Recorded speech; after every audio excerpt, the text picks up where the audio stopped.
eu sou Paulo Pozzolaffi Júnior e você está assistindo a última análise especial de sexta-feira. Todas as semanas a gente conversa aqui sobre um tema cultural. A gente já falou de poeta, já falou de música, já falou de livro e hoje a gente vai falar de um tipo específico de personagem, o idiota. Mas antes eu quero cumprimentar aqui os meus amigos nada idiotas. Quase. Francisco Scorsese, tudo bem com você? Tudo bem, Paulo, tudo bem.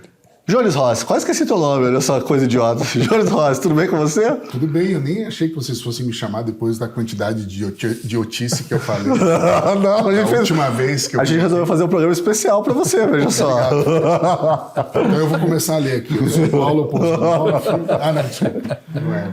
Pois bem, vamos lá ao idiota. Você já se pegou pensando que diante de tudo que tá aí, dessa brigalhada toda, desse ruído insuportável, dessa enxurrada de notícias ruins, desse futuro nada auspicioso que se anuncia só sendo um completo idiota para continuar tendo esperança?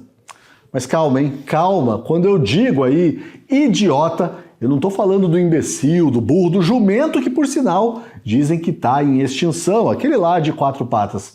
Eu estou falando daquela figura estranha, deslocada, marginal, talvez até santa, que apesar de tudo acredita, que faz o certo, que se expõe, que se mostra vulnerável, que dá mais importância para a ética do que para os seus interesses imediatos. Aquele ser cada vez mais raro, que consegue enxergar a centelha divina em cada um dos seus semelhantes e que por isso tudo tem esperança. O mundo moderno ri dessa figura presente em romances como O Idiota de Dostoiévski, Dom Quixote de Cervantes, em filmes como Forrest Gump, em séries como Ted Lasso e até na cultura mais popular, nas telenovelas e em personagens como Sassá Mutema, o Jamanta e o Tonho da Lua. O Tonho da Lua é muito bom, né? Mas aqui a gente não vai rir dessa figura, não. A gente vai, no máximo, rir da gente mesmo e durante 1h30, mais ou menos, a gente vai se perguntar: será que eu sou um idiota? E eu começo perguntando isso aos meus amigos nada idiotas aqui. Depois dessa introdução aí, Francisco Scorsese, você se considera um idiota? Nesse sentido que você colocou, né, não do senso comum, infelizmente não. E no senso comum? Espero que não. Mas vira, nesse sentido, ele vira quase que o idiota vira um ideal, né? E aí, quando, sendo bastante honesto, não consigo ser tão puro, ou tão bom, ou tão esperançoso como talvez devesse ser. Então, não me considero esse idiota esperançoso. Você se considera mais um cínico? Mas tento ser. Vai mais. Acho que são dois polos. Eu passei muito mais tempo na minha vida pro lado de lá do que pro lado de cá. Então, eu me sinto meio estranho nessa posição. Né, eu também passei mais tempo do lado de lá do que do lado de cá. É difícil. Mas eu vivo escrevendo isso, em que eu cultivo uma ingenuidade intencional. Sim, quer coisa mais idiota do que isso? Mas é um cultivo, é uma coisa intencional. Ele tem que fazer força. E você, Jones, você se considera um idiota? Também não, nesse sentido. Deixa eu pensar. Não, também nesse sentido, não, eu sou mais um pouco cínico mesmo, igual o Scorsese. O grande problema eu acho que é você se manter, né, inocente. Eu acho que tem esse sentido de inocente. Depois de uma certa idade que você começa a ver as coisas e você relaciona tudo aquilo, né, uma coisa com a outra, e é um problema, né, porque daí você sempre já chega com o pé atrás em qualquer situação em relação ao outro ser humano e você vai diminuindo a tua confiança nas outras pessoas. Então é difícil você se manter, né, uma pessoa aberta, mas talvez o grande segredo, né, de você manter uma pessoa esperançosa, uma pessoa inocente, é você estar aberto intencionalmente a isso, né? Porque senão você realmente não vai sempre... É muito sofrido, criar né, uma vida... carapaça, isolamento. É muito sofrido, né? Você ficar sempre com o pé atrás e tal. Eu acho muito complicado. Você tem que se abrir e saber que pode dar errado, né? Você pode assim, não, olha, eu aqui, eu né, contei minha história, etc. Pode ser que em algum momento aquilo se volte contra você, mas você pode... Também é ruim, né? Ter que saber que você tem que esperar, às vezes, essa traição, essa crueldade do ser humano, né? Porque muitas vezes o ser humano é cruel, né? Você vai lá, você ou né, se abre ou pede desculpas, né, de uma maneira, né, realmente digamos, sincera e acaba, né, tendo aquilo usado contra você. Isso é uma coisa muito triste e isso que cria o cinismo na gente, né? A primeira vez que você chega de peito aberto e fala e tal, você acha e quando você recebe aquilo de volta da pior maneira possível, você pensa, meu Deus, por quê, né? Porque para ser idiota, o C.S. Lewis tem aquela definição de amor dele, né? Amar é ficar vulnerável, é ser vulnerável. E essa escolha por ser idiota, você fica vulnerável, não querendo estar vulnerável. Baixar a guarda. Você baixa a guarda e você vai ser passado para trás, você vai ser feito de trouxa, você vai descobrir que você não aguenta, não tem essa pureza toda, que você vai ficar ressentido com aquele negócio. É complicado, cara, é complicado. E aí ainda tem essa dimensão de maturidade, né? Tem uma noção errada de que uma pessoa madura é uma pessoa que aguenta o tranco das coisas. As pessoas confundem fortaleza com cinismo mesmo, assim, sabe? Eu aguento... Vamos falar um pouco dessa confusão, porque assim, na cultura a gente vai falar desse antagonista do idiota, que eu acho que é mesmo o cínico, né? Na cultura ele é muito valorizado, né? Na cultura pop, né? A gente consome... O cínico ou o idiota? O cínico de, sei lá, 50 anos pra cá, ele é muito valorizado, né? A partir do modernismo, mais, né? A partir do modernismo, em geral, muito mais, né? A gente estava falando aqui nos bastidores, né, alguns exemplos de cínicos e tal, de espertalhões, né, também, que a gente admirava até quando a gente era criança, né, o Ferris Bueller lá do Curtindo a Vida Doidado. Eu falei do Kramer também. O Kramer, ele é um idiota, assim. Tem. Mas ele é egoísta ali, né? Não tem essa vulnerabilidade, né? É como se você tivesse tirado essa parte superior mais transcendente da esperança, da inocência, e ficasse só um negócio meio sem maldade, mas também sem algo de positivo. O Kramer é um pouco isso. Você aprendeu a ser cínico. É mais estúpido, né? O Kramer é mais estúpido. Mais pro idiota. Mas só fazer essa diferenciação, né? O estúpido é a pessoa que faz coisas estúpidas o tempo inteiro. Tem uma definição, eu estava procurando alguma coisa nisso antes do programa. Tem um livro que fala das leis fundamentais, universais da estupidez. E uma das leis é que o estúpido, ele sempre vai fazer coisas que prejudicam a ele e as pessoas ao redor. Não é, por exemplo, o bandido, o cínico que faria, né, uma coisa que vai só beneficiar ele, né, e prejudicar ao redor. Não, o estúpido, ele prejudica todo mundo. E ele não sabe que é estúpido, né? Ele não tem essa... A outra regra, ele não sabe, não tem ciência nenhuma de que ele é estúpido. Ele não percebe. Não percebe. Isso do estúpido não ser idiota, é legal também lembrar de a palavra idiota, com essa conotação de idiota do senso comum, de falta de inteligência. Aurélio, de acordo com essas coisas assim, não é o sentido mais antigo da palavra, né? Na época, e é legal até colocar, porque na época dos gregos, o idiota era o sujeito que não era cidadão. Porque os gregos, o ideal de civismo, de participar da polis, etc. Então era muito importante. O idiota era aquele que só se preocupava com as suas coisas. Ele só com a vida individual, só quer se encher o saco. Hoje a gente usa alienado para isso. Exato. Hoje eu acho que o idiota grego é uma virtude, perto do mundo que a gente está colocado. Para os gregos era ruim. Se você pegar... Eu até pesquisei...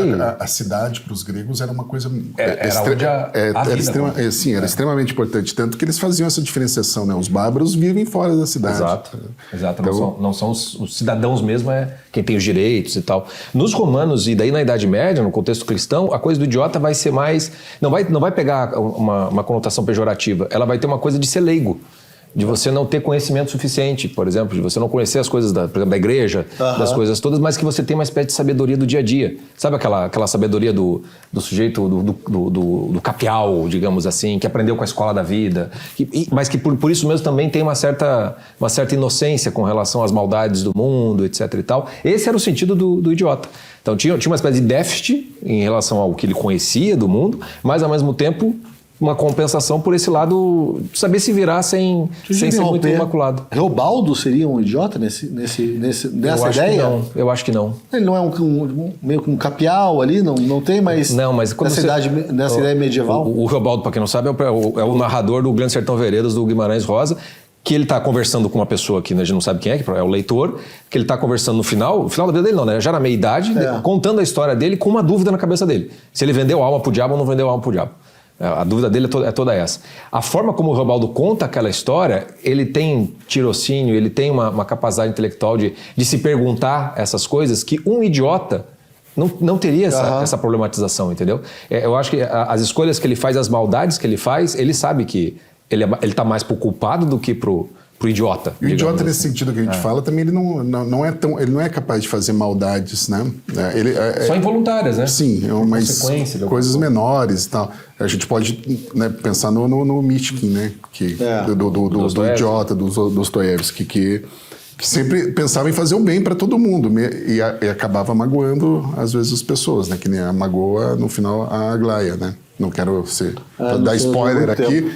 É um livro novo, né? Então deu tempo de dar spoiler do livro. Mas, Jorge, a gente está falando do cinismo. Você acha que o teu cinismo, você se identificou mais como um cínico? Você acha que foi culturalmente informado? Você é uma coisa que você aprendeu? Foi formado. Assim, eu sei que na vida tem os nossos tropeços, mas... Eu acho que a gente acaba se tornando cínico, né? Eu morei 12 anos em São Paulo. Acho que é impossível morar 12 anos em São Paulo. Eu crioulo, né? Mas eu acho que é impossível morar 12 anos em São Paulo e não se tornar um pouco cínico, assim, porque é uma cidade... Se fosse no Rio, você se tornaria o quê? Nossa, pior ainda, né? Pior ainda. E até no Rio, eu morei no Rio. Então, no Rio existe muito essa preocupação do carioca por não ser o idiota, não é o otário. Não ser otário, ele quer ser o malandro, mas... tem isso em toda relação. Toda relação. Alguém está perdendo. Alguém Se você não está ganhando, então você é o cara que está perdendo. Exatamente. Então, eu quando morei lá, eu sofri muito com isso, porque eu não aprendi isso na minha vida. Eu fui para lá com 23, 24 anos. A gente está ofendendo todos os cariocas e paulistas aqui nesse programa? Não, né? Não. Os cariocas, não, mas quem mora lá sabe que é assim. Uma parte da população, e isso tem a ver lá com... Qualquer grande cidade, metrópole, São Paulo, como símbolo disso, é muito difícil, né? Você sobreviver nessas grandes cidades mantendo uma espécie de inocência rural. Não, é legal, a gente falou agora já 2 vezes cidade, né? Dos gregos e agora de São Paulo. E eu tô lendo um livro que se chama Metrópole, que é a maior invenção da humanidade, do Ben Wilson, e ele fala que essa percepção nossa de que as cidades são um antro da impureza e tal, é muito bíblico, né? Quando começa com a Babilônia, né? A Babel. São os filhos de Caim. Então, e a gente... Mas é mesmo. E é engraçado. Eu fiquei curioso de ler esse livro aí agora. Esse livro é muito bom, mas e realmente fala... a gente, até hoje, né? Uma coisa que se entranhou culturalmente na gente, e nada tira, né? A cidade é um antro, é roubo, ou criminalidade, mas até prostituição, enfim. Para nossa geração, meus pais, acho que os seus também, o seu não, que você é de cidade mesmo, né? Mas vieram do interior e tal, e essa mudança tem lá o seu lado positivo, da prosperidade e tal. Mas quem nasceu na década de 40 em Curitiba é mais interior do que... É verdade. A infância deles, a juventude ainda era... Essa coisa de cidade que eu tô falando... Também, Curitiba sempre foi uma... Mas já era aquela cidade, né? Aquela cidade grande, né? Essa coisa... Até na literatura, no simbolismo, quando você pega essas grandes metrópoles, é símbolo de inferno, né? É símbolo de labirinto, é símbolo de beco sem saída, é símbolo de violência. A dimensão de cidade... epidemia, tudo isso está ligado à cidade. Ela entra dentro desse contexto. Então, parece quando a coisa fica gigantesca demais, né? E São Paulo hoje é impossível você pensar em São Paulo. É legal porque São Paulo até tem umas coisas assim de ter cidadezinhas dentro de São Paulo, né? Então até que você não consegue deslocar-se em São Paulo. Dependendo do que você não vai. Não. Então você tem que fazer tudo dentro do seu nicho. O Rio já a geografia permite isso, né? Cada bairro tem uma certa cultura, tem uma certa forma de ser. Aqui em Curitiba, com uma coisa mais pensada, vamos dizer assim, a cidade é mais, não toda, mas ela é muito mais... mais conectada, né? Você consegue atravessar a cidade sem maiores dificuldades. Eu estava pensando aqui que na literatura americana isso é muito marcado, né? A cidade como um lugar de perdição, né? Muito. Acho que se você pegar o Victor Hugo da França, o Corcunda de Notre Dame, que ele faz passar ele escreve no século XIX, mas passa na Idade Média, né? Ele já está mostrando ali aquela Paris se degradando, entende? Pelo crescimento cada vez constante e a impossibilidade de você... Então você acaba tendo essa... Eu concordo com o Jones, assim, o Paris ter crescido... é uma Babilônia moderna também. Daquela época, né? Londres do Dickens era assim também, né? Também. E eu me lembrei agora de Paradise City do Guns N' Roses, veja só. É só uma deixa pro Chico cantar aqui. Não, sabe que o Chico faz um cover do Axl Rose maravilhoso. Só se for do atual Axl Rose. Chico, se desviando um pouco, né? Não, mas a gente está falando do lado dos cínicos, né? Do lado dos cínicos. E no mundo hiperconectado, onde más notícias chegam em tempo real, essa esperança idiota é um luxo ou uma necessidade de sobrevivência psíquica, Chico? E por que não existem livros tipo Seja Idiota e Seja Feliz? Ou existem, eu não conheço, talvez. Hoje em dia tudo é possível. Sabe o que eu fiquei pensando nessa pergunta? Eu acho que ela é uma necessidade que se tornou um luxo, cara. Porque é difícil de você conseguir isso. E quem consegue é porque tem meios para poder chegar nisso. Quando eu fiquei pensando nessa coisa do antagonismo do cínico e do idiota, eu falei assim, qual seria o meio termo entre essas duas coisas, sabe? Até para pensar nessa coisa da sobrevivência psíquica, né? Dá pra gente chegar no cético, de certa maneira. Sabe aquele cético que é aquela coisa? Porque o cínico é aquela coisa assim, tá tudo perdido. Não seja idiota. Não seja idiota de achar que as coisas vão melhorar, etc e tal. E o idiota, se for o idiota mais completo, não, as coisas vão dar certo, vão dar certo. O cético é aquela coisa assim, eu falo assim, olha, provavelmente não vai dar, mas não vamos perder essa esperança. Mas não é aquela esperança do idiota esperançoso. É um certo ceticismo com relação a essas possibilidades. Então, essa sobrevivência psíquica passa por esse ceticismo com relação a grandes objetivos, a grandes expectativas. Eu não vou tirar a esperança da jogada. Por exemplo, vamos pegar o idiota esperançoso político, que acha que se em 2026, nas eleições, se ganhar o meu candidato, aquilo tudo, o mundo vai mudar. Porque se entrou no fulano, ou se você não vou nem fulanizar, se é o fulano ou se é o cicrano, aí as coisas entram nos eixos. Não vai entrar nos eixos, entendeu? E tem boas razões para você não acreditar tanto assim nessa coisa toda. Mas também não tem por que você achar que não vai acontecer nada, que as coisas não podem de fato melhorar. E é difícil nesse mundo, porque do mesmo jeito que chegam as más notícias em tempo real, as boas também chegam. Só que o problema é o caos, né? O que você vai dar atenção, como é que você cria certas rotinas tuas para você ficar impactado o tempo todo com isso. E por isso, assim, é uma necessidade hoje dessa hiperconexão, só que ela se torna um luxo, porque é muito difícil você escapar disso. Você está bombardeado o tempo todo. Como é que você vai ficar, ainda mais para quem trabalha, então, com isso, não tem o que fazer. Vira realmente dá um desespero. Você fazer o detox. Vou ficar não sei quanto. Você vai precisar de ter dinheiro para fazer esse detox. Porque senão você vai ter que estar em contato constante com isso. O livro Seja Idiota, Seja Feliz, se a perspectiva que a gente está relembrando aqui da possibilidade do idiota ser uma coisa boa se tornar senso comum, vai ter a rodo o livro assim. Porque é tudo uma questão do quanto dá de dinheiro. É bom ser idiota. Né? Não tem um monte de título aí, Seja Foda, não sei o quê, toca foda-se, não sei o quê. Por que isso ficou legal? Entendeu? Porque entrou no imaginário cultural essa coisa meio... mas isso aí é coach, é menos cínico, vou falar de filosofia agora, é menos cínico e mais estoico, né? Pois é, mas então, é porque entra na cultura, entendeu? Aí parece, isso é uma coisa que fica legal. Seja forte, seja fodão, você começa a vender com um palavrão no título do livro e pega esse livro e vai para a década de 40, 50 para ver se venda. Para vender lá. Boa, Vai para o 40, 50, você acha que publica-se um livro com palavrão? Não publica. De jeito nenhum. Então hoje você não vai botar Seja Idiota, Seja Feliz, talvez não venda, a não ser como de maneira cínica. A não ser que seja cínico. Falando em ser idiota e ser feliz, lembra um pouco A Ignorância é uma Bênção, né? Do Matrix. Uhum. Né? Quem pensa sofre, do Eclesiastes. Pois é. Se a gente pensar que ignorância é uma bênção, e volta e meia a gente fala isso, né? Talvez você saber tudo talvez seja uma maldição. Porque hoje, como você fala, no mundo hiperconectado, a gente sabe demais. Coisas, inclusive, que a gente não precisa saber. Mas tirando a gente que trabalha com isso, as pessoas normais não precisam, né, saber. Só que por que Mas que nem a gente esse... precisa saber tanto, eu acho. Mas né?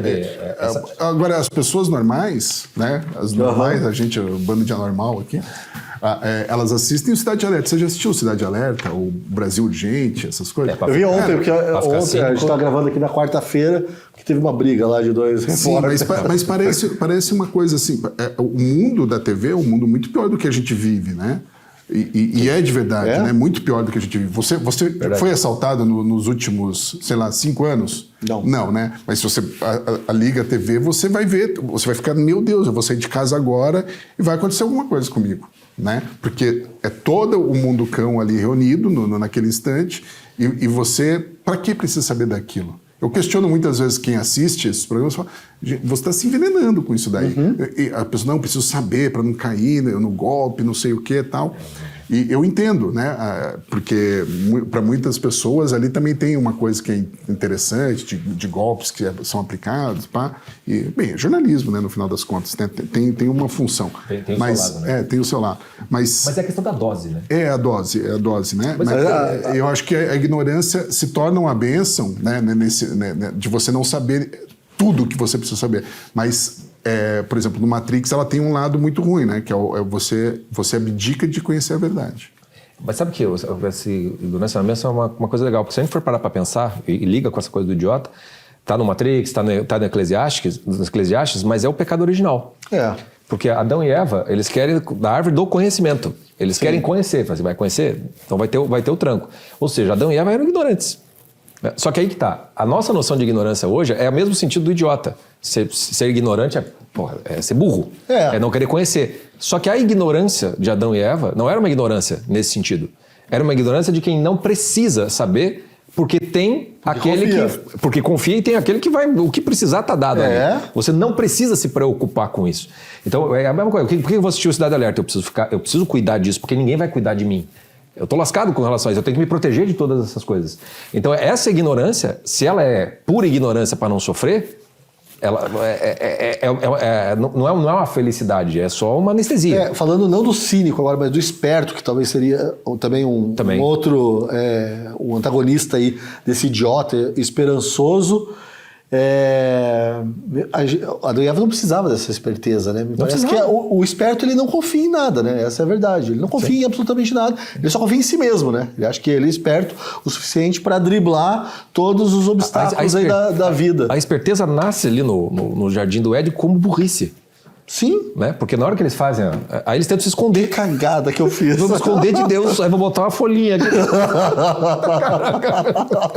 Aí o idiota, no sentido ruim da palavra, nasce ali no negócio. É isso mesmo. Mas diante de tudo isso que até o Chico falou, Jones, você se considera agora menos cínico e mais cético? Ou você ainda insiste em ser cínico? Ou o Chico mudou sua vida nesse momento? Depende do que eu tô falando. Não, quando o Chico falou, eu pensei, não, acho que eu sou mais cético mesmo do que... Porque a gente sempre tem uma esperança, né? Se eu fosse um cínico, eu nem saía de casa para ver... Para vir aqui. Para vir aqui, né? Para quê? Né? Qual que é o objetivo? Então a gente é cético, não, vou fazer, não estou esperando grandes coisas, mas vai que aconteça, né? Então é isso. Bem, eu não jogo na loteria, então eu já não sou tão esperançoso. Não paga assim. o imposto, como é que fala? É posto para quem não entende probabilidade, né? Isso aí. Pois é, eu não jogo na loteria, então quer dizer que eu já não sou tão esperançoso nem assim. uma betzinha, você não nem bet. Nossa, bet muito menos. Um amigo meu ganhou nessas bets aí, ele apostou no Al Hilal o outro dia. E ganhou, apostou pouco e ganhou uma boa graninha lá. E você, Chico, você também se identificou mais como cínico. Diante das suas próprias palavras, você se vê mais como cético agora ou não? Não, mas aí que tá. O cinismo, eu sei que foi uma defesa muito, muito grande minha ali na juventude. Principalmente Você já foi jovem, Chico? Já fui. Infelizmente. Faz tempo, hein? Infelizmente. Ainda bem que eu envelheci, porque jovens envelheçam, porque a gente... Casa do frio, não, tem que ser velho. Tá 10 graus em Curitiba. Nem isso. Aqui pra escutar Tá 6 graus. 6 graus pra escutar. Mas eu sei o quanto o cinismo me envenenou e envenenou as minhas relações, principalmente. Envenena, é isso que eu... Você não é por isso que eu sou um defensor dessa ingenuidade, da inocência, que envenena todas as relações humanas, cara. É horrível. Você sabe que você ficou pensando, como eu reli o Don Quixote, sei lá, acho que foi a 4ª vez que eu já reli. Não porque gosto do livro, mas por questão de trabalho. E eu tô trabalhando... Como ele lê, nossa! Eu sou idiota, afinal de contas. Mas eu fiquei com 6 meses com esse livro e acho que foi a leitura mais incômoda que eu fiz do Don Quixote. Porque eu tenho um quadro em casa do Don Quixote que eu nem sei direito por que eu gosto tanto daquele negócio. E dessa vez eu fui percebendo certas coisas ali no livro e tudo mais, em que eu fui me dando conta que eu falei assim, puta, eu não sou mais cínico. Porque eu já não sou aquele que vai tirar sarro do Don Quixote, porque tá cheio de personagem cínico em volta do Don Quixote. Mas eu gostaria de ter uma espécie de entrega para tentar restaurar a virtude, porque o Don Quixote ele diz isso, né? Ele quer ser o cavaleiro, mas ele quer restaurar as virtudes da cavalaria. E ele não sabe como fazer aquilo. E ele diz assim, eu não sei como ser isso nessa época. E ele está tentando. Eu falei, porra, eu queria ter esta coragem do Don Quixote para tentar fazer isso comigo mesmo. Não o cavaleiro, não, a coisa da virtude. Mas não consigo chegar nisso. Aí me veio uma certa tristeza. Então aí eu percebi que eu não tenho essa esperança do idiota, mas eu tenho talvez a tristeza do cético que gostaria de ser, entendeu? Então é meio que eu saí um pouco daquele cinismo, fui para esse ceticismo, mas é um ceticismo assim que, sabe, tem que se alimentar muito da esperança dos outros, mas não dura, sabe? No final das contas sempre vem aquela tristeza de que não vai dar. Pelo menos a gente amadureceu a um ponto em que a gente já não tira mais sarro do inocente, né? A gente olha o inocente com uma certa admiração. É grande. Às vezes você dá eu tenho a impressão que o mundo tira muito sarro do inocente. Sim, não. Eu tô falando, a gente chegou aqui num ponto. Eu, pelo menos, eu olho com admiração, mas né, fala assim, cuidado, né? Vai com calma. É ruim, né? Porque quando você é jovem, provavelmente falaram isso pra gente, né? E a gente, não é assim como você tá pensando. E você vê que engraçado, né? A gente fez um programa sobre o Léo Lins, das piadas. Aquele tipo de humor dele negro, ele vai tão além do cinismo, que, de certa maneira, ele restaura algo. Que é como se fosse uma coisa meio cíclica, assim. Se você vê, eu estava vendo alguns trechos dele, de programas que ele botou, assim, das pessoas com deficiência, com alguma das piadas que ele faz, subindo no palco para receberem aquela piada. Então, meio que foi o efeito inverso. Então, a suposta desumanização de uma piada profundamente cínica humaniza, diminui o tamanho do problema e humaniza e permite a relação a partir do riso. Então, tem umas coisas meio doidas, né? Tem mesmo, mas você sabe quando você para... É que ninguém para pra pensar numa piada, né? Bem, a gente tentou fazer aquele programa aqui da piada em debate e tal, mas você viu que agora o Léo Lins tá aí, outra polêmica, né? Com uma piada lá com a Preta Gil. Aí eu me sentei e falei, não, vou pensar essa piada. E eu cheguei a essa conclusão. É um negócio que, na verdade, humaniza. O problema é que tudo é muito rápido, né? Até o timing da piada. E o lugar também, né? Ela chega... Mas talvez seja uma humaniza, mas num nível meio inconsciente. Então, talvez por isso a gente tenha essa reação. Agora, escutando o Chico falar, também você, Jones, deixa eu perguntar para vocês. Coragem é que a gente está falando de esperança aqui, né? Porque eu pensei, quando a gente pensou esse roteiro... Você não me falou que ia ser tão profundo esse na esperança... a gente pensou na esperança, até na esperança política, que muita gente deposita esperança na política. Mas você falou em coragem. Coragem também é coisa de idiota? Pra mim, é o que eu falei, eu não sabia que esse programa ia ser tão profundo. Não, tá bom, então... Eu vou embora. Não foi com essa... Não tive essa intenção, não. Não, só me ocorreu agora, porque me parece também, né? Porque ao mesmo tempo que existe uma cobrança, né, para os líderes políticos, sejam corajosos e tal, você precisa ter uma esperança, né, cara? Pra você ter coragem, pra você... O herói... Para ser capaz de um ato de heroísmo, ele tem que ter... Como é que é a frase do Grande Sertão Veredas, que as moças gostam de postar no Instagram? Ah, não, você não vai falar isso. Eu me lembro da frase. Qual que é a frase? O que a vida carece de coragem, uma coisa assim, né? Ah, não, achei que era outro. Como é que é? O sertão é a vida. O sertão é dentro de nós. Dentro de nós. Umas coisas assim. Essas frases ficaram muito... Você tem um sertão dentro de você aí? Então, vamos para a próxima pergunta. Falar de coragem. Coragem, eu acho que não já se associa a outra coisa. Associa a estupidez. É uma coisa... mas é uma... Daí já não é o idiota, não é o idiota inocente, já é o inconsequente estúpido, né? O cara que vai ser corajoso num cenário onde... Né? É falta de prudência daí. A gente vê, às vezes, a coragem pra quê, né? Depende da coragem. Né? Coragem pra ir pra guerra? É legal ir pra guerra?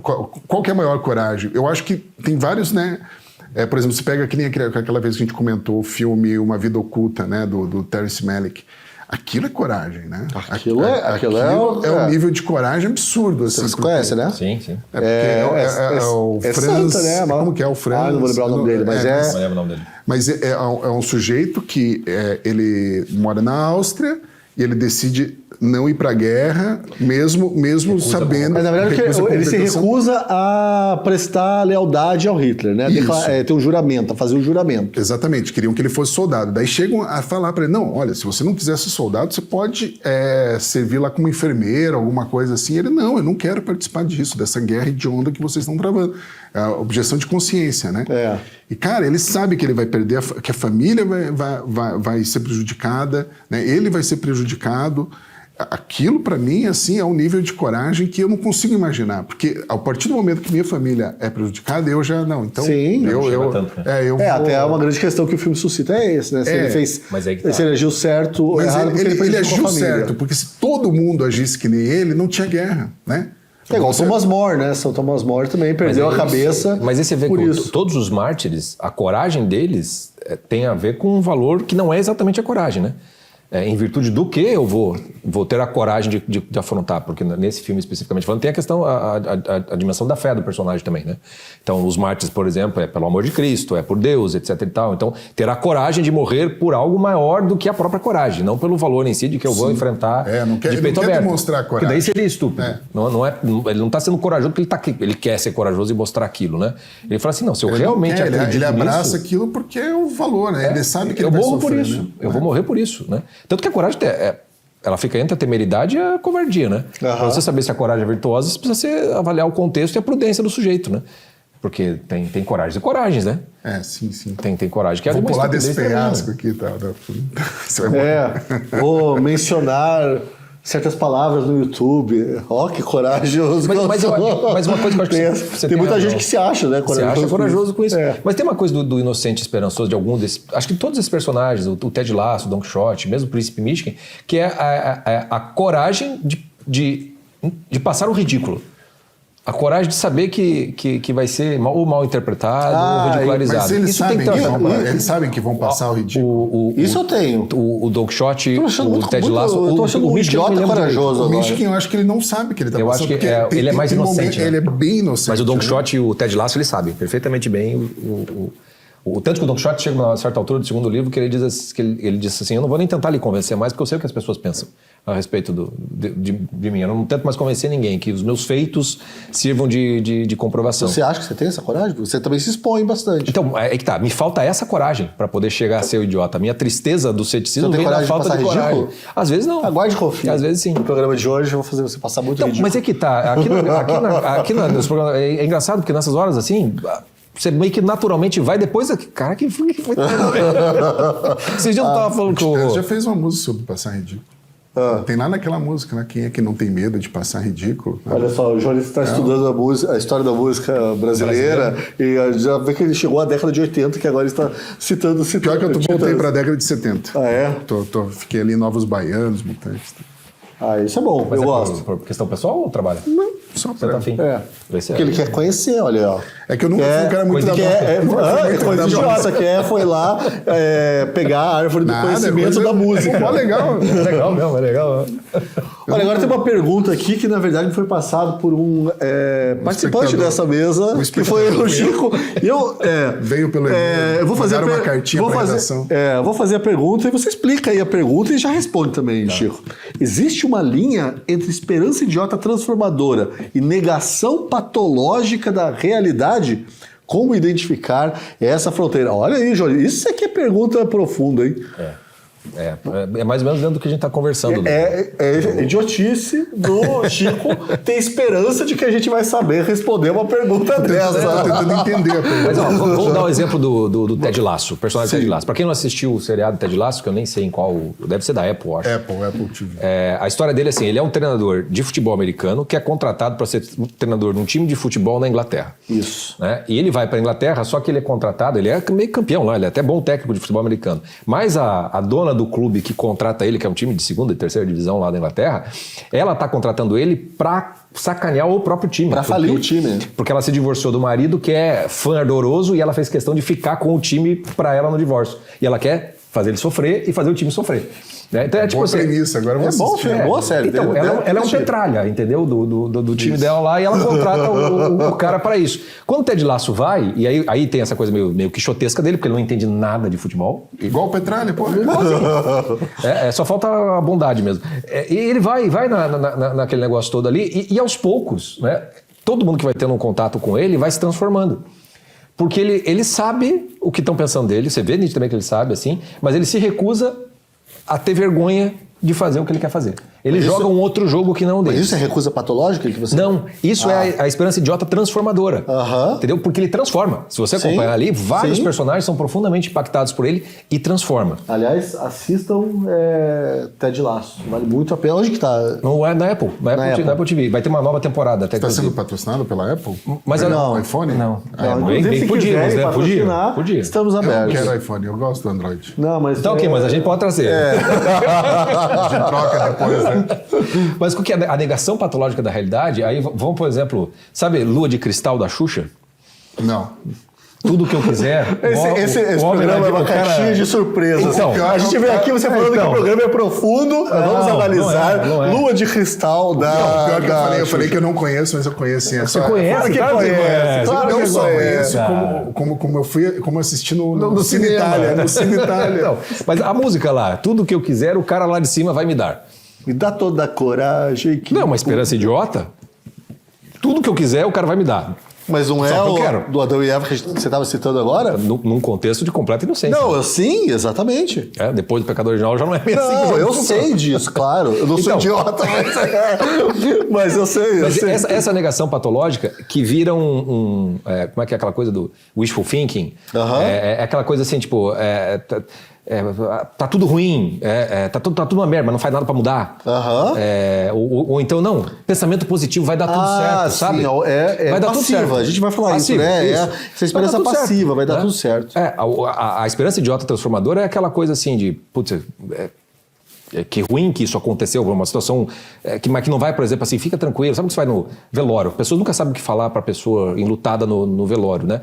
Foi melhor assim, ele virou uma estrelinha, ele descansou, etc. Isso é uma negação patológica da realidade. Agora, você chegar num velório ali, pra aquela pessoa, sinto muito, tem alguma coisa que eu posso te ajudar? Posso fazer alguma coisa? Tem algo que eu posso fazer? Em geral, não tem. Mas, bonito isso, Mas então. Aí você não tá nessa negação patológica que é a lua de cristal, entendeu? Ainda bem que morreu esse bêbado. Aí a gente vai pro cínico completo. Então é mais ou menos nesse sentido, entendeu? Quando essa esperança está presente, ela transforma as pessoas em volta. E esses personagens, todos eles transformam pelo menos uma pessoa. É isso que eu acho que seria bom a pessoa identificar, né? Se você pode agir de maneira transformadora no teu meio, né? Ou se você simplesmente vai ser o cara que nega tudo, vai ser um cínico, ou vai ser o Martin Luther, ou vai ser o... Eu tenho um sonho. Ele transformou ou não transformou? Sim. Uma porrada, transformou.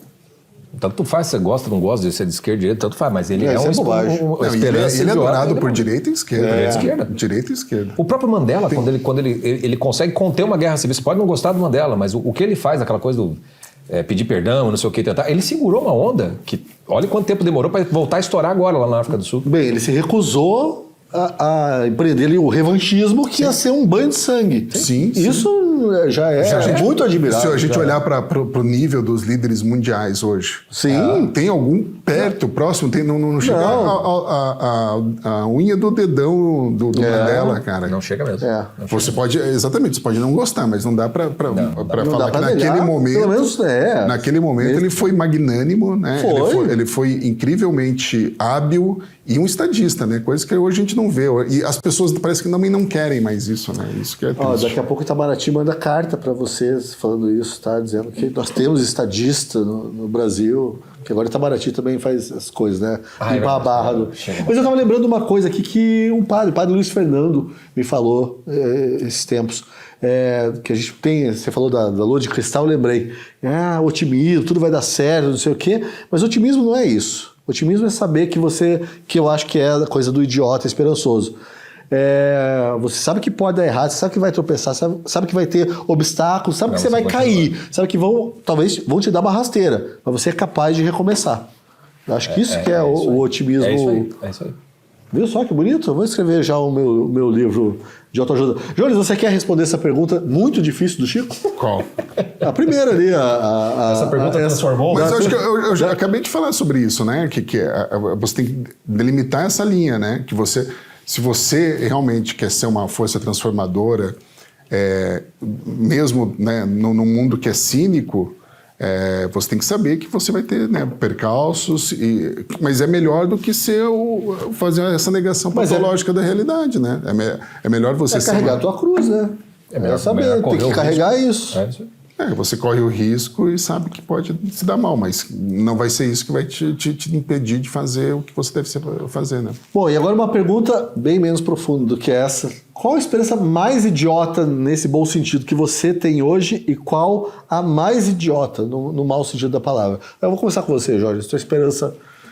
Olha, realmente eu tenho a esperança, talvez idiota, de que o Brasil entre nos eixos, assim, tipo, entre nos eixos... É boa ou ruim?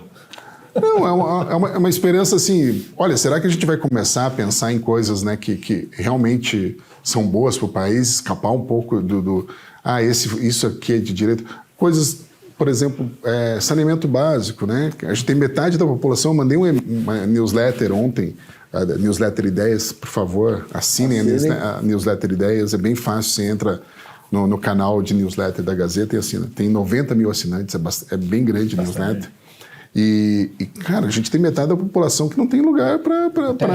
A Índia passou o Brasil, achei isso incrível. Esse é o tema da newsletter de ontem, que a Índia passou o Brasil. Pensa, quanto tempo a gente teve para mudar alguma coisa e a gente não mudou, né? Então, eu queria que as discussões fossem assim, né? A gente não vai discutir se isso é de direita, a gente vai discutir valores e atos, né? Saneamento básico é de direita ou de esquerda?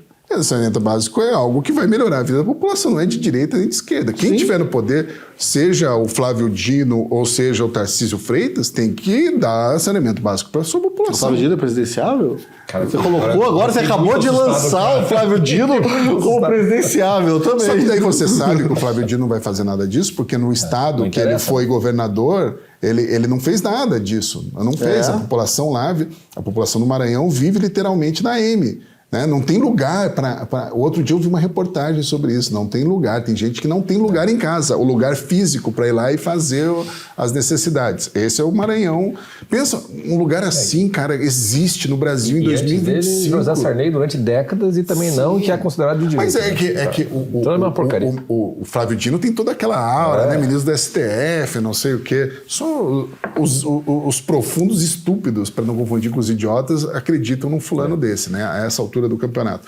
Mas enfim. Então a tua esperança é de que a gente tenha saneamento básico. É uma boa esperança. Não, a minha esperança é que a gente possa discutir temas que façam o Brasil avançar, né? Bem comum mesmo, né? Aquela coisa. Tem alguma coisa nos últimos anos que foi discutida que você pode falar, não, isso vai nos levar a ser um país de primeiro mundo desenvolvido? Não, é só idiotice, no pior sentido da palavra. É só estupidez, imbecilidade, a falta de luz, assim, total, né, dessas pessoas. Então, cadê esse momento que a gente vai falar, não, olha, não vai ter, né? Vamos nos unir para não ser... Não vai existir isso, né? Aí é já o Jones Cínico falando... Cético. Não, mas isso eu tenho certeza que nunca vai acontecer mesmo. Mas, pelo menos... colocar uma agenda positiva e ir até o fim com aquela agenda, eu espero que isso possa acontecer algum dia. E a mais idiota no mau sentido é a esperança de que o Atlético suba para a Série A. Isso não é idiota, isso é até fácil. Cara, enfim, não vou falar de futebol aqui, mas é capaz de subir com esse time esse ano. Eu acho que não vai subir, mas é capaz de subir. Não duvido nada. E você, não duvido nada. Cara, eu achei tão difícil essa pergunta. Obrigado. De maneira egoísta, a minha esperança boa, mais idiota, é justamente conseguir ser mais idiota. Entendeu? Eu consegui chegar nisso, dentro que a gente estava falando, assim. Siga-me para conselho. Siga-me para conselho. Você é um modelo para mim dessas coisas. Não, mas eu sei o quanto sofre também. Mas é um modelo mesmo. Aí a coisa a esperança mais idiota é que eu sofri, cara, para saber se, tem alguma esperança do mau sentido? Para ser meio idiota, eu pensei até nessa coisa política, assim, de acreditar que as coisas podem ser melhores. Eu acho que a mais idiota talvez seja política mesmo. Talvez seja, sabe? Eu fiquei pensando, olha, para mim mas talvez sem seja... fundamento, né? Na realidade. Ou então, a mais idiota, às vezes, é aquelas coisas, os medos que a gente tem, né? Tipo assim, do jeito que tá, não vou passar necessidade na vida. Não é material, financeira, né? Vai estar... Que garantia você tem que tudo não vai se acabar? Eu tenho esperança de que se eu passar essas necessidades, eu terei forças para enfrentar. Então, Acho que é por aí. Então, eu sei, mas a Eu esperança tô me no mal... sentindo muito iluminado nesse Mas momento. mas a minha esperança no mau sentido é que daí eu penso, não pode faltar entendeu? Não vai faltar. É a lua de cristal, entendeu? Essa é a tua esperança boa. Que deve fazer. Se acontecer, confio que vou dar conta. Se eu atravessar a rua aqui hoje, morrer, eu vou pro céu direto, cara. Tô sentindo isso. Essa é uma Então é um esperança bem momento idiota. para você ser atropelado. Você que está passando de carro pela Pedruí, você acelere. Essa esperança idiota aí que eu falo é contagiosa. Eu espero que seja que eu estou me identificando como um idiota esperançoso. Espero estar contagiando vocês aqui. Ela é uma ameaça a esse tal aí do sistema. Aí eu coloquei a anotação aqui, nem lembro mais por quê. Vide Sancho Panza, time do Ted Lasso e eleitor do Sassamutema. Foi você que me passou, é verdade. Essas referências, sabe por quê? Porque o exemplo deles prova o quanto ela é contagiosa. Tem uma frase do Sancho Panza no Don Quixote, que para mim eu anotei isso para mim mesmo. Ele falou, tem uma certa altura que o Don Quixote tá lá meio triste e o Sancho é o único que convive com ele o tempo todo. Né? E ele acha que vai ganhar alguma coisa sendo o escudeiro do Don Quixote. E daí uma hora ele diz assim, eu sou uma terra estéril na qual o seu estrume foi derrubado. Tem toda aquela ironia do Cervantes, né? E por conta desse estrume, minha terra já não é mais estéril. Então o Sancho Panza é transformado pelo exemplo, está acompanhando o Don Quixote, tanto que ele vira governador de uma ínsula, ele se torna um bom governador, coisa que era impossível com o Sancho original da história. Então o que ela é capaz de mudar o seriado do Ted Lasso exemplifica isso mais ainda. O Don Quixote ele é bem mais realista que o Ted Lasso, porque só o Sancho Panza é de fato tocado profundamente pelo Don Quixote, o resto não. Mas no Ted Lasso, não. Ele modifica várias vidas. Tem o Nathan lá, é o Sancho Panza dele. Que tenta ser meio malandrão lá numa hora, para ser... Lembra do Não, eu lembrei do Nathan, do outro Nathan, de outra série. Outra coisa. Então, ali, engraçado, mas você tem essa mudança. O Sassamutema, que eu não me lembro da novela em si, assim, mas eu lembro dele, muita gente quer votar nele.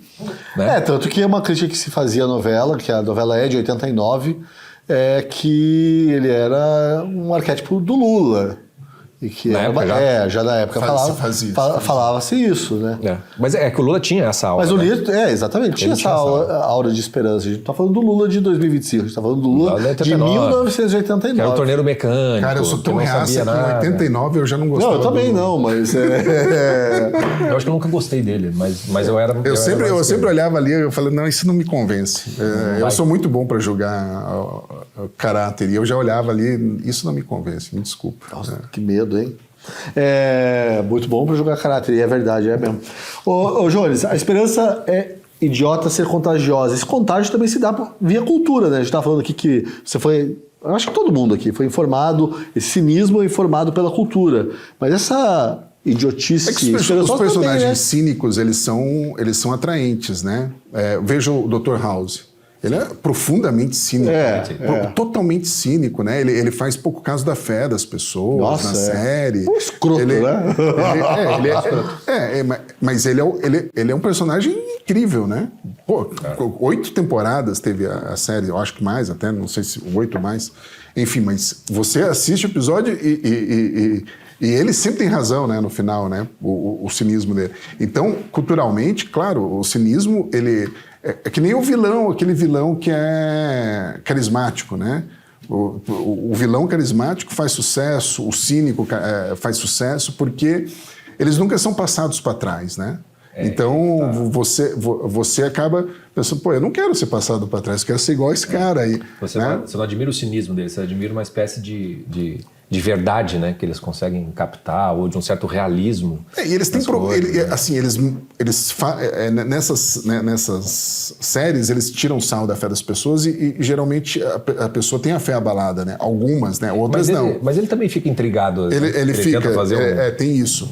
Então às vezes ele mas o que chama atenção? Inteligência. Geralmente o cínico, ele na literatura, na TV, ele é mais inteligente. Então você vai se identificar com quem? Com o idiota inocente ou com o cínico inteligente? Ainda mais você sendo adolescente, assim. Você é adolescente, jovem, adulto, etc.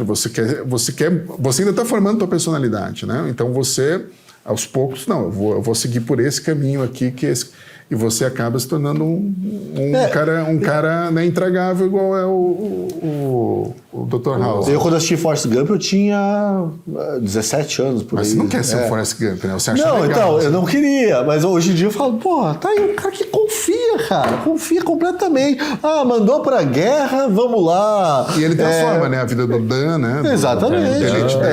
Ele transforma a vida mas a mulher, mas é engraçado, né, que tem esse paralelo da mulher a mulher do Forrest Gump, né? A Jenny. A Jenny e a Nastassia Filipovna, né?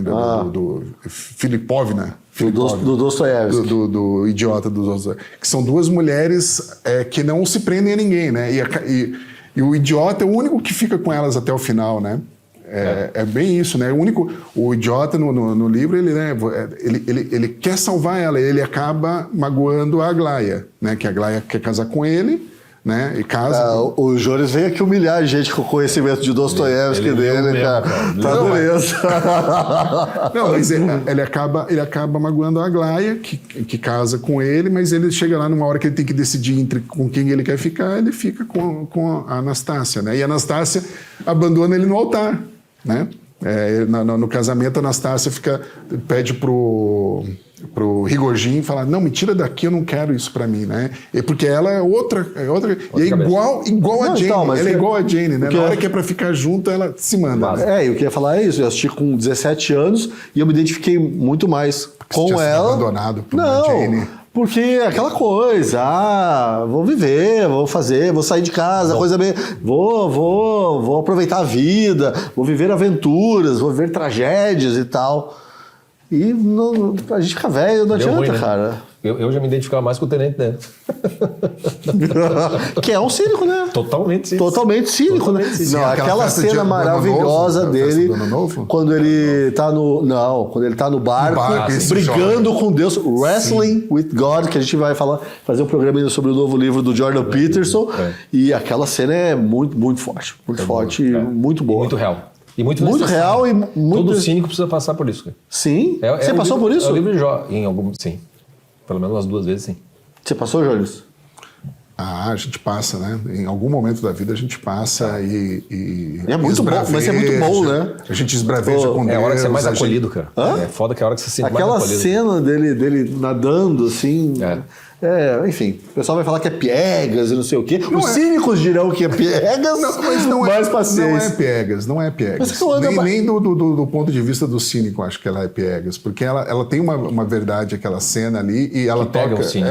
Pega o cínico também. O cínico não vai falar é piegas, ele vai fazer igual... Ele vai levantar a sobrancelha igual o Dr. House, quando ele fala com alguém que tem fé, e a pessoa fica até o final, assim, e ele... Interesting. Mas a nossa noção do que é ou não piegas também está informada por esse cinismo, na verdade. O brega também.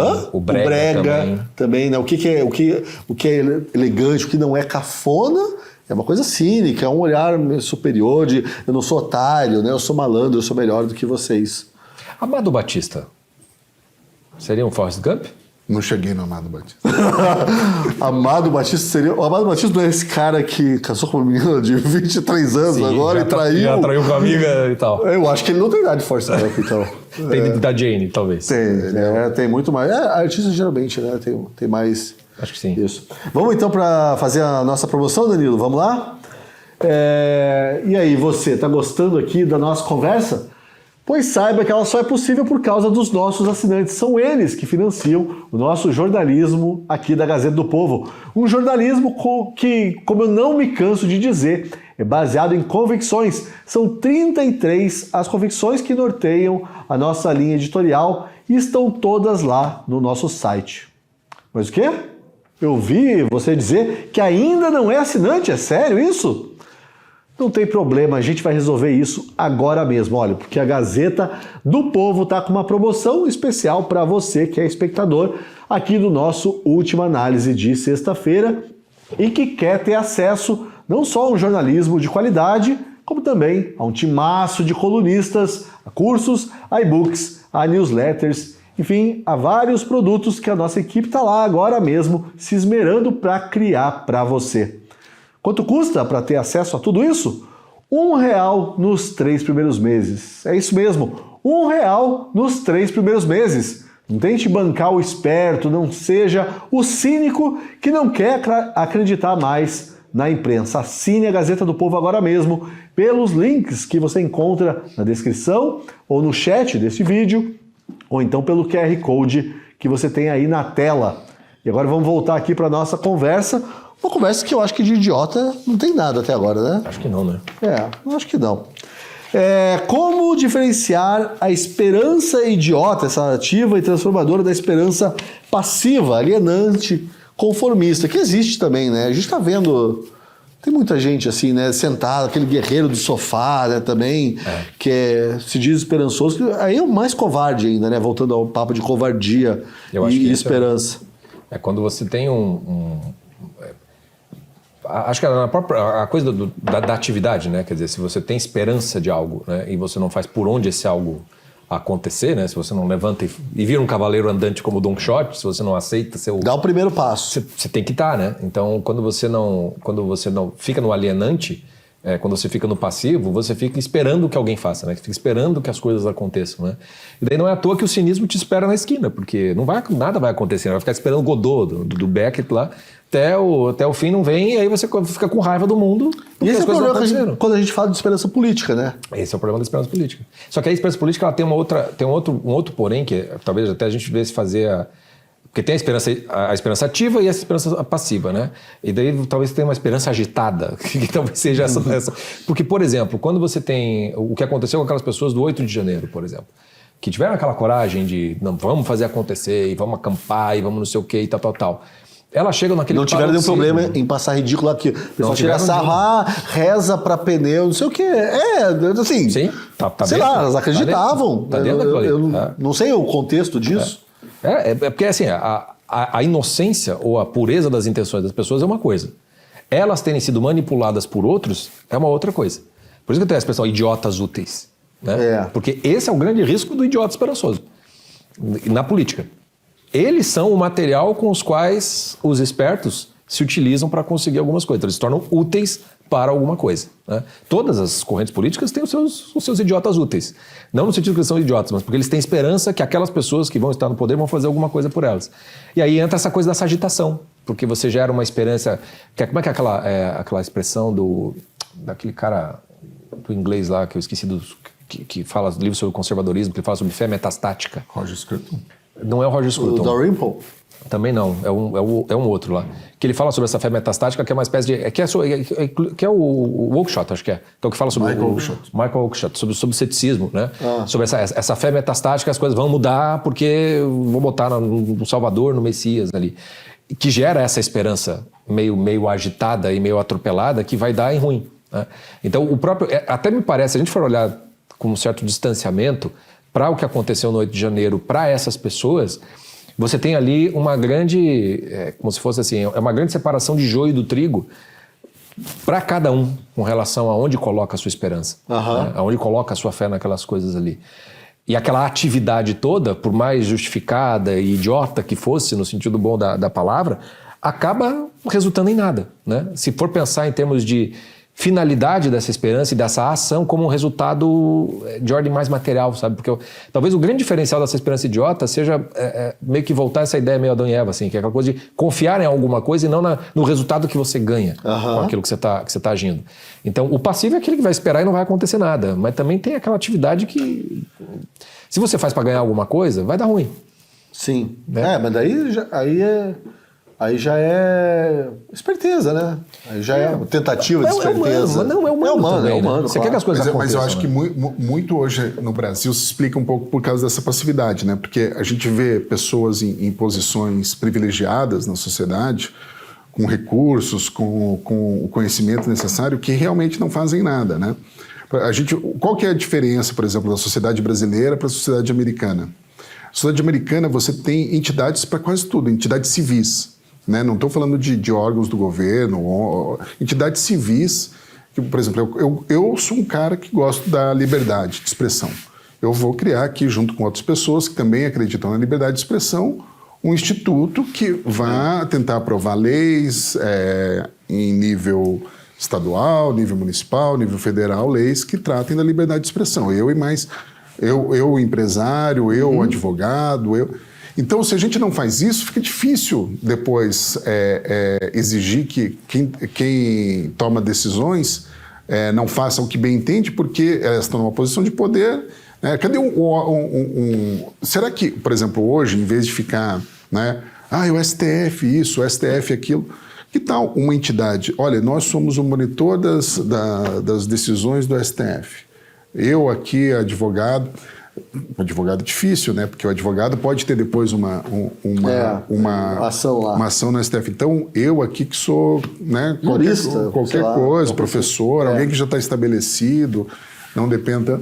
Enfim, eu vou junto com os outros criar aqui um monitor e a gente vai fazer algo, extremamente técnico para monitorar essas decisões do STF, né? Já que a imprensa, não a Gazeta do Povo, mas, por exemplo, os outros grandes jornais do Brasil compraram, quase que totalmente. De vez em quando dá um editorial aqui, um editorial ali, mas no dia a dia eles compram, o que o Gilmar Mendes, o Alexandre de Moraes falam.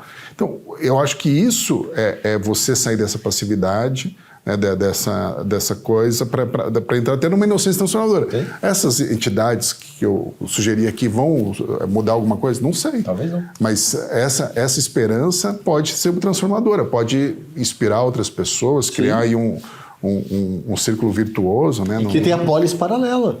Fale da polis paralela. Não, e uma das convicções da Gazeta, né? Quer dizer, aquela coisa do o Estado, a subsidiariedade. Então, o indivíduo criar as associações para poder tentar resolver os problemas, para não precisar ficar esperando que alguém assuma o poder do Estado para daí resolver o problema que, de repente, você pode fazer algo que... por exemplo, se fosse criar bati aqui no microfone, desculpa.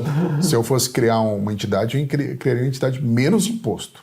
Eu ia criar lista de candidatos que se comprometem a não aumentar nenhum imposto, ia fazer isso com a sociedade. Aliás, boa ideia, né? Eu vou fazer. Cria isso, olha. Vou criar essa entidade. Por que Partido Novo. Por que não tem uma entidade dessa no Brasil, que era um país que massacra a população? Tem um impostômetro que faz, grande coisa. Tem um impostômetro, mas daí com uma grande propaganda que o governo devolve imposto naqueles prêmios e tal. Tipo assim, é um negócio... Não, esse daí é um que tem ali na Brigadeiro. Tem na rua, Tem na Brigadeiro, que é um outdoor do governo estadual que mostra quanto devolveu de imposto. Pelo amor de Deus, que palhaçada. É um número que a gente não sabe.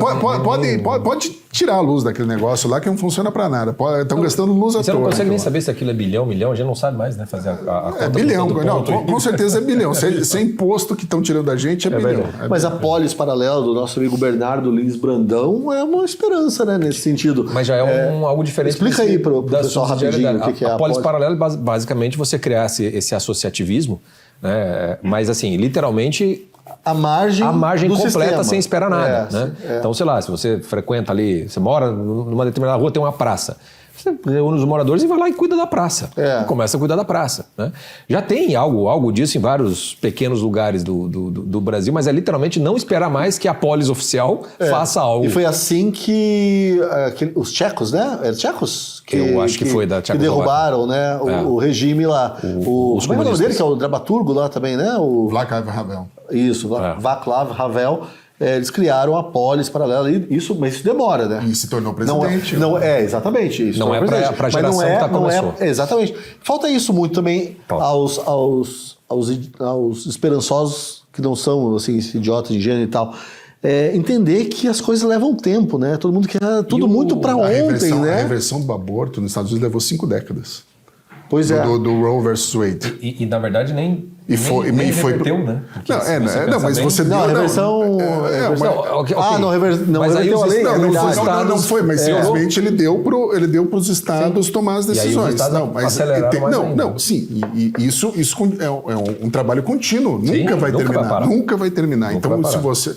Mas lá nos Estados Unidos, por exemplo, tem os democratas pró-vida, tem os ateus pró-vida, tem as feministas pró-vida. Então, essas pessoas conseguem dialogar em torno de valores. Eu acho que é o único diálogo possível hoje no Brasil que você supera é o diálogo voltado para valores. Se você continuar nessa de esquerda e direita, a gente não vai chegar... Ou pessoas. Partidos, pessoas... Não vai sair do lugar. Esquerda, direita, não vai sair do lugar. E a partir do momento que você fizer o diálogo voltado para valores, você vai descobrir uma coisa muito interessante, que vai ter gente do outro lado que pensa como você e vai te ajudar a defender aquele valor que você tanto preza. Mas tem uma coisa também do brasileiro, que é do imaginário que vem de Portugal, que é o sebastianismo, né? Aquela coisa do esperar o Dom Sebastião Salvador que vem para teremos o Alex aqui para falar sobre... Talvez a gente vai falar sobre isso. Vamos trazer o Dom Sebastião que vai voltar. Vamos trazer o Dom Sebastião. Vai voltar especialmente, de forma exclusiva para esse programa. Finalmente, Dom Sebastião vai voltar. Então tem essa dimensão que gera uma passividade. Então você fica na esperança. Então, você pega lá, sei lá, Antônio Conselheiro. Aparece os sujeitos meio maluco, uns Antônio Conselheiro da Vida, tem lá o Romance da Pedra do Reino, do Ariano Suassuna, que também do Lins do Rego, que cria essas polis paralelas, mas que daí já termina de falar da maneira Chacina trágica. do Caldeirão? Não, essa não. Chacina do Caldeirão. Já vai fazer uma matéria em Ideias, só para fazer uma propagandinha de ideias. Aqui tem a ver com isso que você falou. Chacina do Caldeirão foi a primeira vez que foi usado a Força Aérea Brasileira e bombardeou o próprio Brasil. Aonde? No Ceará, uma comunidade tipo do Antônio Conselheiro. Tipo do Antônio Conselheiro, tipo do Antônio Conselheiro, só que em 1937. Então já é bem depois. Não, bem depois. Porque a Pedra do Reino é antes de Canudos. Não, aí depois, mas no Nordeste isso é muito muito forte, né? E isso tem a ver com uma certa passividade dessa esperança de esperar que um Salvador venha, o pai dos pobres, que a gente gosta. Daí muita gente fica brava, assim, não, esse povo ignorante, não sei o quê. Não. Mas não é, né? É uma coisa mística, né? É uma esperança. E se as pessoas lerem o Euclides tem que da Cunha, o Euclides da Cunha é o típico das cidades do São Paulo, Rio, jornalista, que vai para Canudos, crente que vai pegar um bando de maluco, e quando ele chega lá, ele encontra algo verdadeiro, uma fé real, ele vê uma tragédia em andamento. Por isso que os Sertões é um... tem o livro do Mário Vargas Llosa, que conta como começou. Quando começou, né? Que é a Guerra do Fim do Mundo. É a Guerra do Fim do Mundo. Que ele mostra, né? Que no começo O que eles faziam, né? Eram poucos, iam de cidade em cidade reformando as igrejas. Né? Que é coisa mais subsidiária, né? Polis paralelo.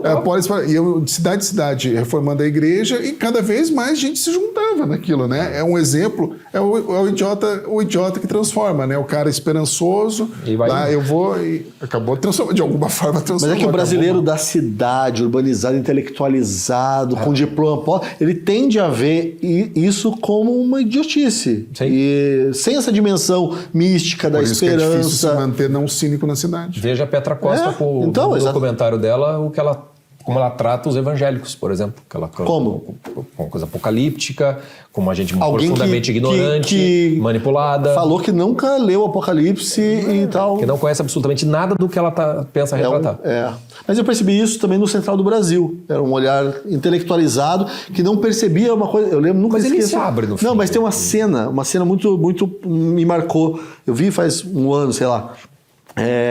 Que eles estão tem uma procissão lá no Nordeste e a personagem Dora, né? A personagem da Fernanda Montenegro desmaia. E ninguém cuida daquela mulher desmaiada. Você acha que existe a menor possibilidade disso acontecer no sertão, numa cidade do sertão, no meio de uma procissão, ninguém olhar para uma mulher que cai? Mas isso é muito intelectualidade brasileira. De querer desfazer da fé, mostrando assim, tá vendo? Eles rezam, mas eles não cuidam do próximo. Então. Que é um olhar cínico. Que é o olhar dessa... né? Cara, a gente mais cínica que existe no Brasil é o intelectual, classe média alta dos grandes centros urbanos, cara. São as pessoas que nesse momento sabem que a liberdade do Brasil está sendo cerceada e que ao mesmo tempo vão lá, olha, que nem hoje o presidente da OAB lá em Portugal, o presidente da OAB Brasil, o Simonetti, em Portugal, no Gilmar Palusa, falou que a OAB é intransigente na defesa ao STF. Eu quero falar nisso, nesse momento, sendo que advogados já foram, né, humilhados, tiveram direitos básicos, né, negados lá dentro do STF. Eu quero falar isso, o cinismo puro, da pior espécie. É para fazer perder a esperança. Né? Sim. Eu estava pensando que anotei até, vocês citaram aí Canudos, como é que é? Canudos? Esqueci o nome do livro. O Sertões? Os Sertões. E eu lembrei aqui da biografia do Padre Cícero, que é do Lira Neto, né? Muito boa, porque você também descobre esse brasileiro A biografia do que a Jesus gente dele também é aqui, bem legal. hoje, em 2025, na cidade, tende a considerar um idiota, mas talvez não seja bem assim. Então a gente fica aí a recomendação de leitura. Agora também outra coisa que me ocorreu ouvindo os doutores, bacharéis e diplomatas aqui falando, Engenheiros. o homem cordial do Gilberto Freire, ele é meio idiota, né? No bom sentido. Sim.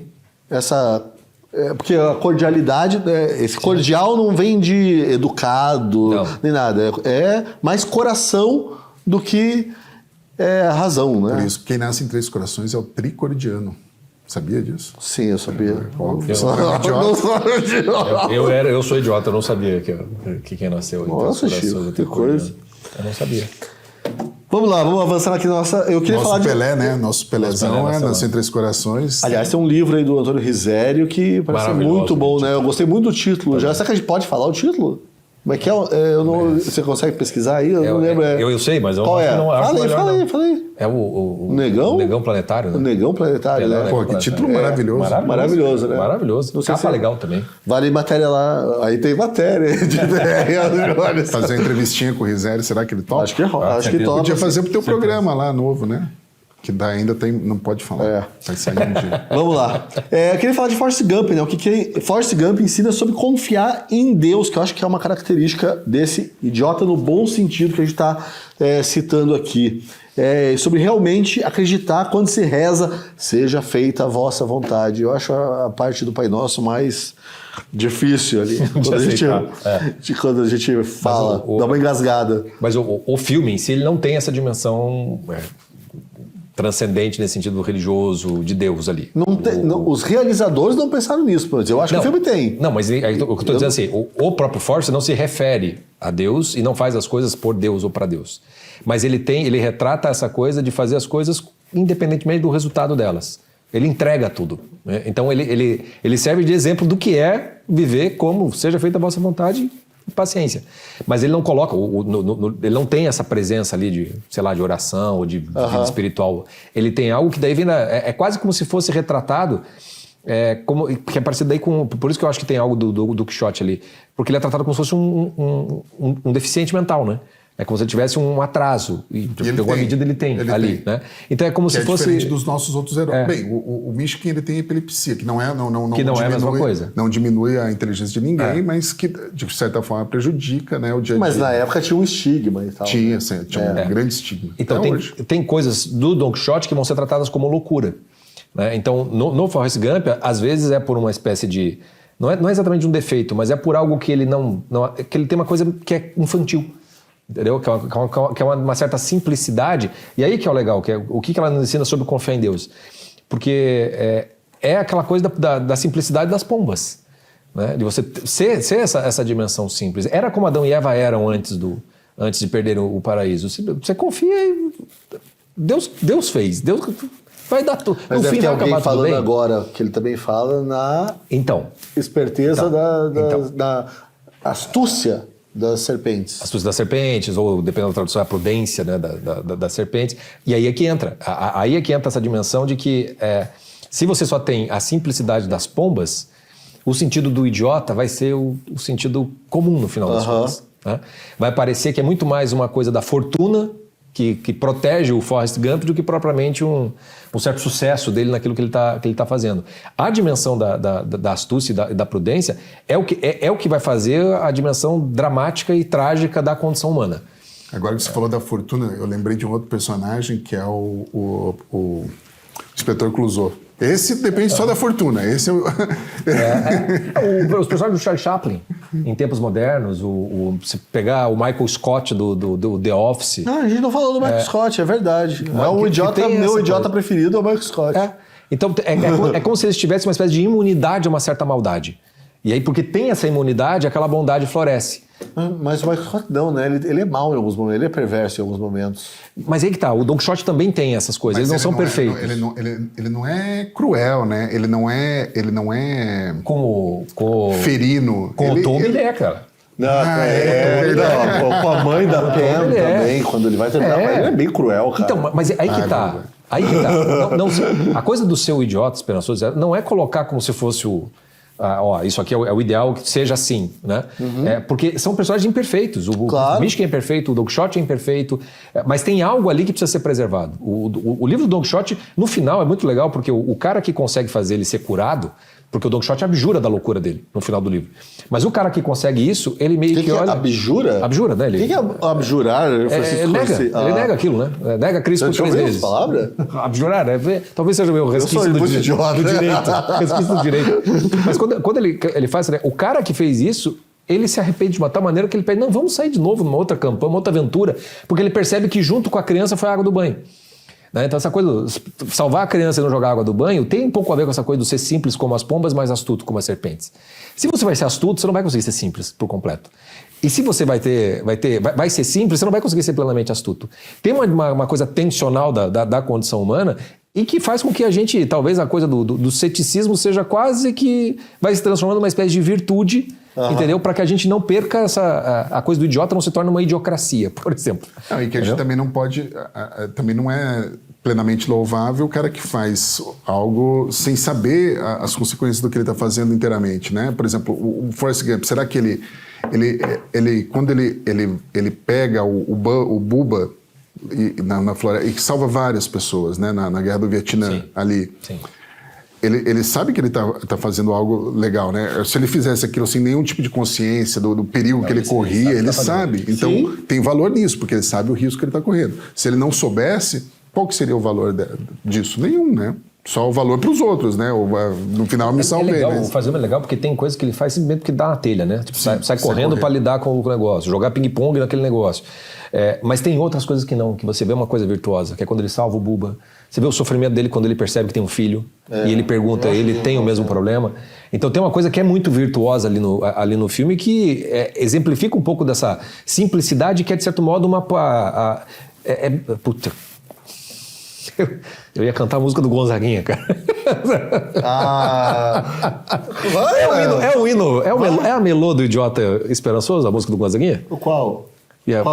Eu quero a pureza da resposta das crianças. É a vida. Um pouco, né? Viver. Mas é bem passivo isso, né? Talvez, né?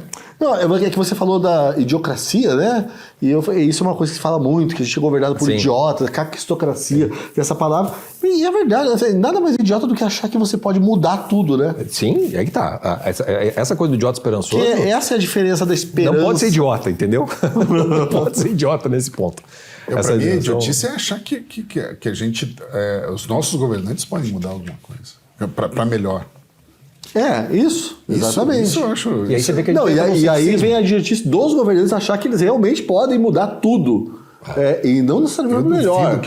Eu duvido que alguém pense em mudar algo para melhor. Não é para melhor. É de acordo com a sua vontade.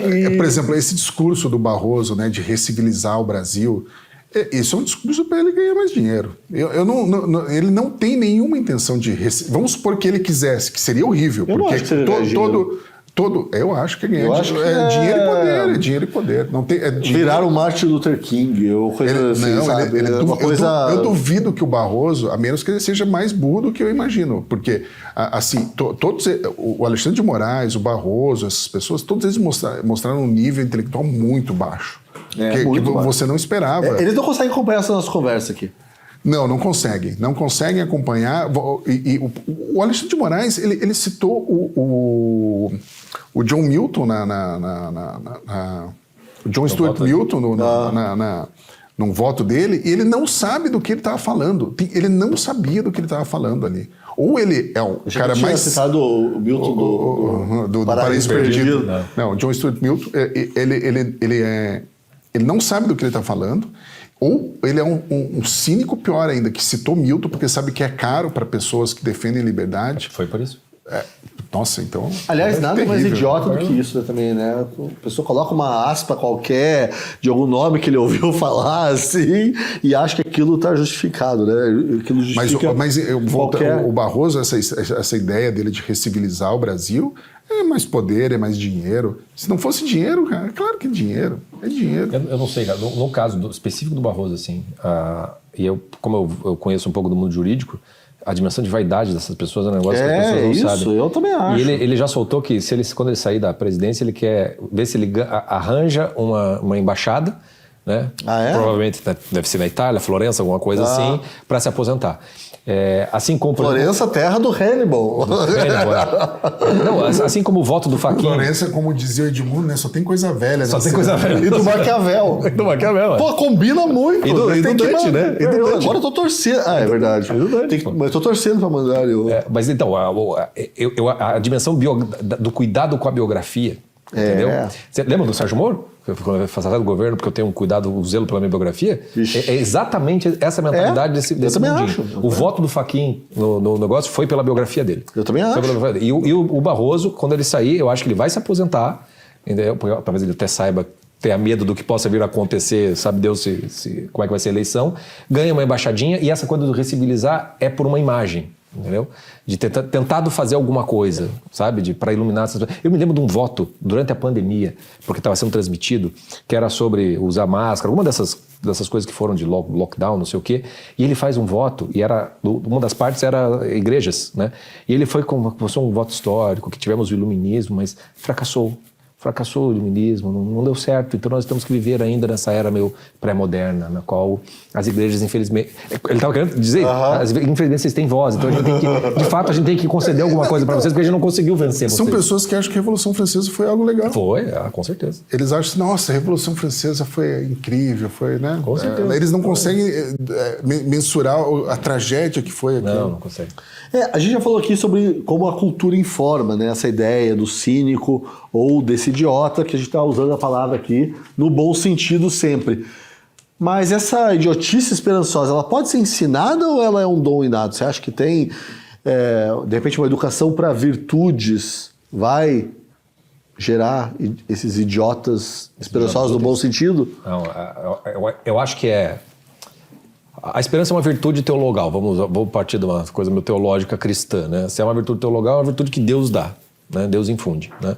Inclusive, para o católico que está em pecado mortal, ele não perde a fé e a esperança. Ele só perde a caridade, né? Que não lhe dá o acesso ao céu, mas a esperança se mantém. Então, a esperança é dada. Ela é algo que está dado. Ela é uma graça de Deus no coração do homem. Mas essa dimensão da inocência preservada,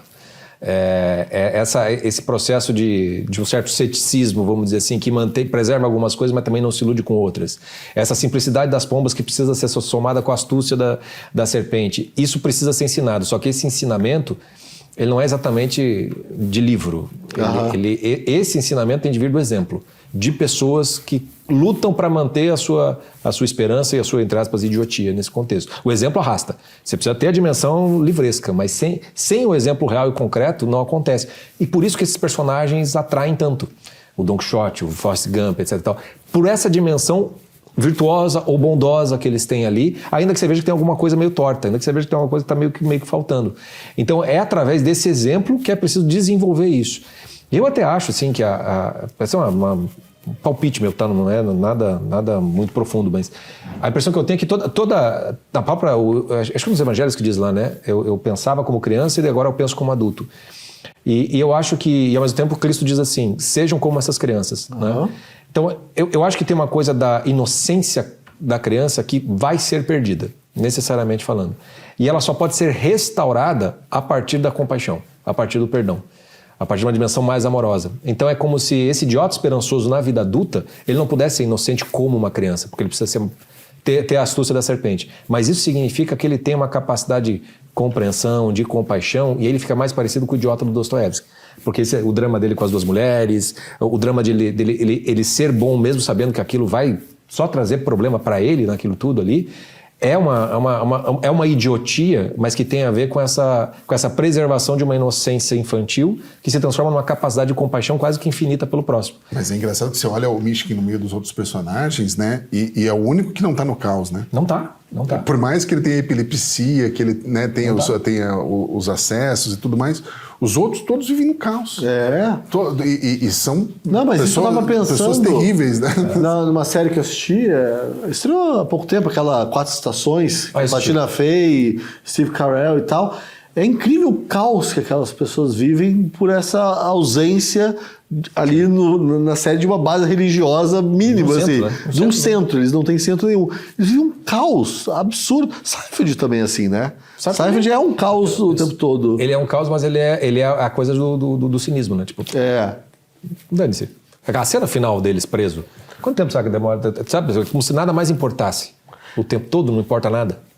Mas eu estava escutando você falar aí, Chico, sobre essa coisa de resgatar a pureza e tal, mas a gente, quando a gente trata as crianças, filhos, né, suas sobrinhas e tal, a gente não deseja que elas sejam idiotas, mesmo nesse bom sentido que a gente está usando da palavra, esse idiota esperançoso, né? Porque a gente sabe que vai sofrer, né? Então é difícil ensinar isso de alguma forma. Até eu fico bem ressabiado com o exemplo que acabo dando e tal. Se meu filho estiver assistindo isso, por exemplo. Eu nem penso neles, porque se eu pensar, eu já começo a posar. Porque Entendeu? talvez seja como eu sou. seja uma coisa que a gente vai ter consciência nessa nossa meia-idade, assim, de que é valioso. Mas, você sabe que eu olho assim, tem a figura do meu pai, que já é falecido, do meu avô também, eles tinham uma coisa que era interessante, que eu via que as pessoas reconheciam isso neles. Que não é a coisa da inocência das crianças, mas é uma espécie de bondade que consegue ser mantida na forma de se relacionar e tudo mais, que para mim é um motor, né? Então talvez a coisa do idiota é quando essa bondade ela é muito ingênua, né? Muito, muito ingênua. Mas essa bondade de ajudar o próximo, essa coisa mais compreensiva, essa coisa de ter uma compaixão maior por aquilo ali, eu acho que é o que restaura a inocência, não como uma coisa infantil, mas como uma coisa madura. Tipo, como diz o São Paulo Apóstolo, eu pensava como criança, agora eu penso como adulto. Né? Mas o amor está presente nessas duas manifestações. Né? E é tão difícil, hoje é tão difícil você não... você se livrar desse cinismo, porque uma coisa que você percebe, e isso eu percebi ao longo da vida, quando eu deixei de ser criança e virei um adulto, é que as pessoas, muitas vezes elas agem com nem um cachorro quando fareja medo, né?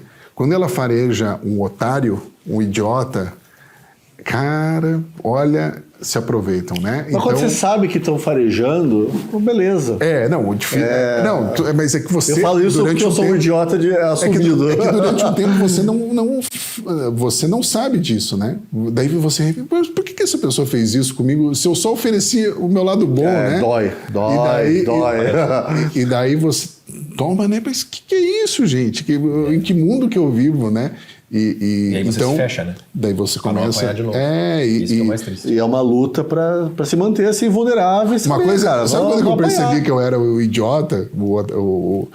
Porque sempre eu sou a pessoa que abordam no centro assim, tio, vem cá, e a cigana chama, não sei o quê. E, cara, eu devo ter uma cara de idiota muito grande. Mas não perca isso, Jones Rossi. Olha que eu não neguei, hein? Mas não perca que... Sabe aquela arte japonesa de colar os cacos? Como é que é o nome? Você lembra? Não. De colar os cacos, não. Só conhece origami. É uma arte, agora me fugiu o nome, mas é uma arte em que, por exemplo, uma xícara de cerâmica, né? Colar caco. Ela quebra. Mas é uma arte na qual você cola, refaz a forma, mas com fios de ouro. Ah, sim, eu já vi isso. Me fugiu o nome. Nossa, eu nunca tinha visto isso. Cara, é lindíssimo, mas muito mais o sentido da coisa, porque não é a mesma xícara. Né? Porque ela não é mais aquilo, mas ela está restaurada de uma maneira que ela se torna mais valiosa. Até pelos próprios cacos, mas não porque estão em cacos, porque aqueles cacos foram restaurados com aqueles fios de ouro. É mais ou menos a imagem que eu uso com essa coisa do o que é a criança e o que ela se torna um bom homem, uma boa mulher. Entendeu? Essa inocência será destroçada. Ela virá cacos. Maturidade é você reunir esses cacos com esse fio de ouro, que daí é com esperança. Mas é por isso que os cínicos odeiam a tradição. Tem uma coisa, qualquer tradição. Tem uma coisa idiota na tradição. Sim. Ritual do chá, já que a gente está falando de coisa japonesa. Fica lá 4 horas fazendo chá, mas girando. Tudo aqui, que coisa parece, né? É nisso que se baseia também o Seinfeld novamente. Tudo nessas coisas que parecem idiotas, mas tem valor. Tem um certo valor. Tem valor. Bom, e eu preciso ser... Agora eu quero fazer uma última pergunta para vocês, né? Eu preciso ser um pouco idiota para acreditar que alguém assistiu a este programa até o fim, que aprendeu com ele, que refletiu com base no que a gente disse hoje. Será que eu preciso ser um pouco idiota para acreditar nisso? Você acredita, Francisco? Eu acredito, cara. Assim, eu não... eu não faço a menor ideia quem assiste ou não assiste. Eu sei quem comenta, mas muitas vezes quem comenta eu vejo que não está assistindo. Mas eu vou ser idiota e eu vou ter essa esperança de que sim, as pessoas assistam, vão atrás dos livros, né? Leiam também. Mas sabe o Idiota é muito bom, né? Pra mim é o melhor livro do O Dostoiévski é muito bom, né? Tô falando, cara. Sabe o que é a minha esperança? Dostoiévski ou Tolstói? Quem é? Não é a esperança das pessoas estarem... Dostoiévski ou Tolstói? Qual que é o teu preferido russo? Ah, cara, eu acho meio sol e lua, assim. Tem que ter os dois.